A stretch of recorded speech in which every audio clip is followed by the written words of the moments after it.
The Holy Gospel according to John. In the beginning was the Word, and the Word was God, and the Word was with God. He was in the beginning with God. All things came into being through him, and without him not one thing came into being. What has become into being in him was life, and the light was the light of all people. The light shines in the darkness, and the darkness did not overcome it. There was a man sent from God whose name was John. He came as a witness to testify to the light, so that all might believe through him.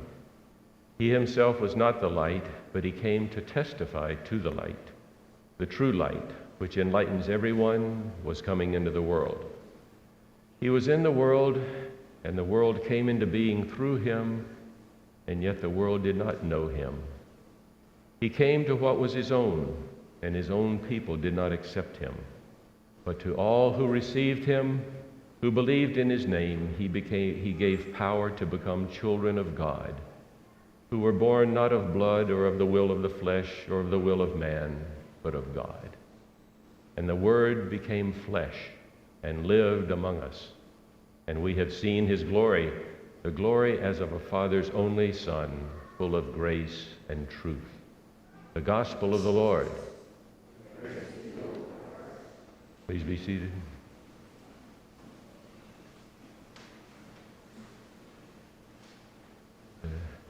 Pray with me. O God, in the beauty and the quiet of this morning, may we come to realize the significance of the almost unbelievable gift you have given us in Jesus, and then to accept this gift and to live with it every day for the rest of our lives.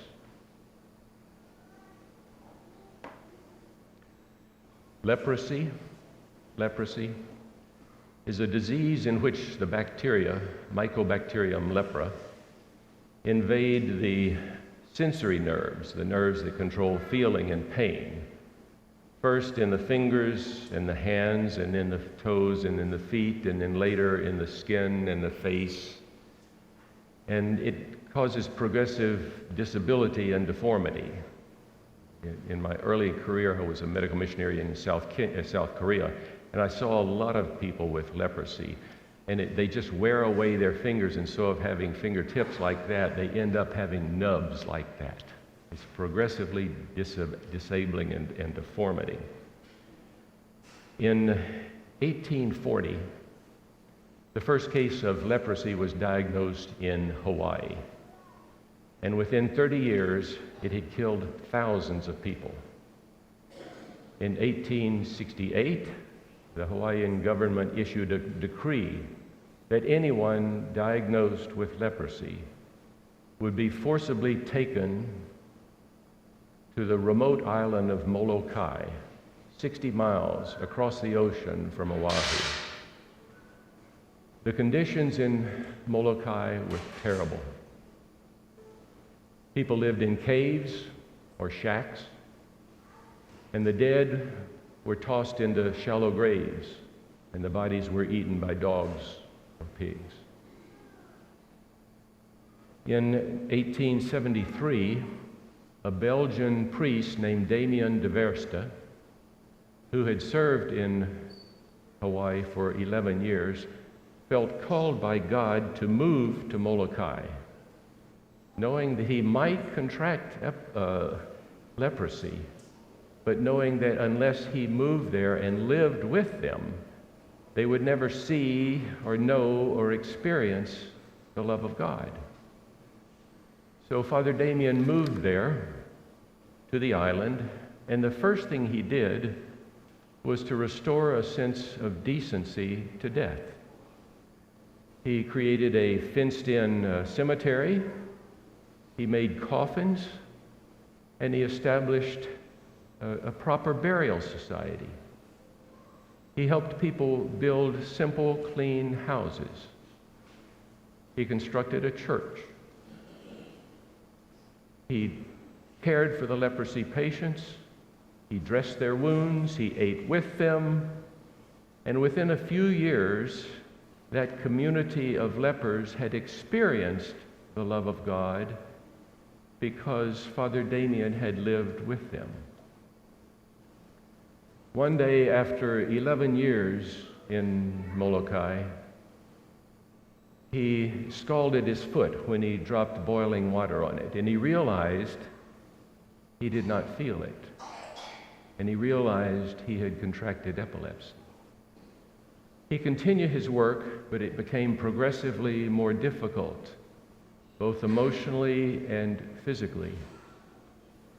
And in his last years, because of his leprosy, he was shunned by his bishop and abandoned by his church.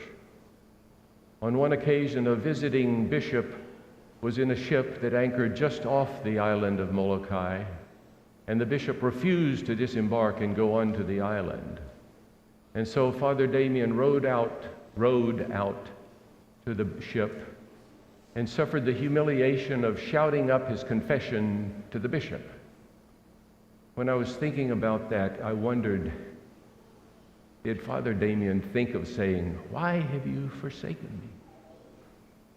He died in 1889, 11 years after he moved to Molokai, and 5 years after he contracted leprosy. His was a very virulent form of the disease. But he had lived with them. He became one of them. He suffered and died with them so that they could see and know the love of God. Any parallels come to mind? The last verse of our gospel reading today is the climax of the whole passage. And some people say it's the climax of the entire New Testament. The words, "The Word became flesh and lived among us." And they say that because Jesus revealed God to us in a way that we could have never known otherwise. I mean, when you think about it, how was God known before that? Well, God was described as a spirit. It's a little bit hard to know a spirit, right? God was described as light. It's hard to develop a relationship with light. God spoke to Abraham from a cloud. Hard to develop a relationship with a voice from a cloud, right? The only way we could ever see and know and experience what God was like was for God to become like one of us. And so God did. St. Paul says in Philippians, Christ Jesus, though he was in the form of God, did not regard equality with God as something to be held on to, but emptied himself, taking the form of a servant, being born in human likeness. And being found in human form, he humbled himself and became obedient to the point of death, even death on a cross. The British theologian and author J.B. Phillips once said that the incarnation, the coming of God as a person, Phillips said that is by far the most important single act, the most important single fact of human history. But for many, the idea of God coming as a person, it's hard to believe. Phillips also wrote a small book that was entitled When God Became Man. And a few years ago, one night a Baptist minister had been reading the book, and he went out for the evening and he left the book open on his bedside, on his chair. And while he was gone, the woman who was watching over his children, after the kids went to sleep, she read the book, and when he got home, she was so excited. She said, "Is this true? When did it happen? What was he like?" And the minister realized that for all of the Christmas carols the lady had sung or heard, and all of the Christmas sermons that she had heard, she had never grasped the truth that God had come as a person. And he also realized that she had no idea about the consequences of God coming as a person. The first consequence of the incarnation, the God coming as a person to be with us, is that we have a way of knowing God that we never could have known otherwise. Because when you think about it, there's only two orders of being.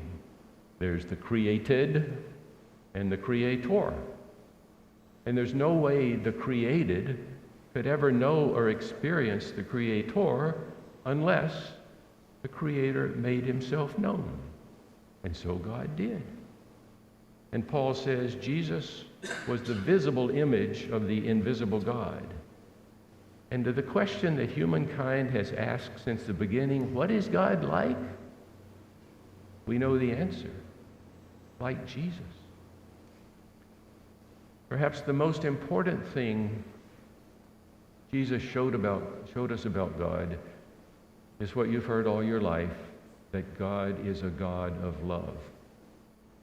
Jesus once said, "No greater love hath man than this, that he lay down his life for his friend. But there is a greater love than this, that God lay down his life for his enemies." A second consequence of the incarnation is that God can be a companion to us in our experience because God has experienced the same things. He has shared our experience. There was once a young minister just out of seminary who was serving in a small country church on the foothills of Appalachia. Anyway, you know what I mean. And he was asked, and a deacon, a farmer deacon in his church died, and the young minister was asked to lead the funeral service, although he had never done that before. And so he read books about grief for several hours. He badly wanted to do a good job with the funeral service. But he had never experienced the grief of death. And so on the day of the funeral, he went to the widow and he said all of the words that he thought might be comforting to her, and she accepted his words very graciously. But as he walked away, he realized that he could really say nothing truly helpful, that he could not connect with her at the deepest level. And as he was standing on the side, he saw an older woman walk across the room with tears streaming down her face and put her arms around the widow and say to her, "I am so sorry. I know, I understand." Because that woman had lost her husband 6 months before.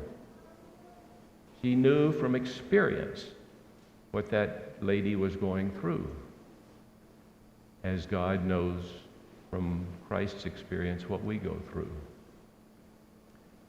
Because God came in Jesus, God knows what it means to be human in this hard world. Jesus faced the struggles of life that we face. He knew what it was like to be tempted.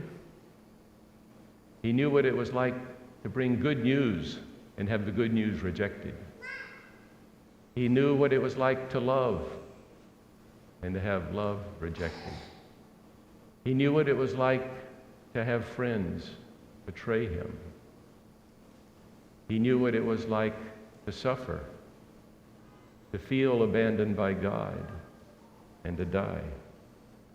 But because of that, he is no longer a remote spirit, a distant light, a voice in a cloud. He is Emmanuel, God with us. I read something preparing this sermon that said one preaching on Christmas cannot proclaim the birth of the baby Jesus without also proclaiming the purpose of that birth. And through his living, dying, and rising, Christ revealed to us the God we could not otherwise know. He revealed that God is a God of love, and that love, because we know through Jesus, is a love we could never have believed or imagined But God wanted us to know. And so Jesus came.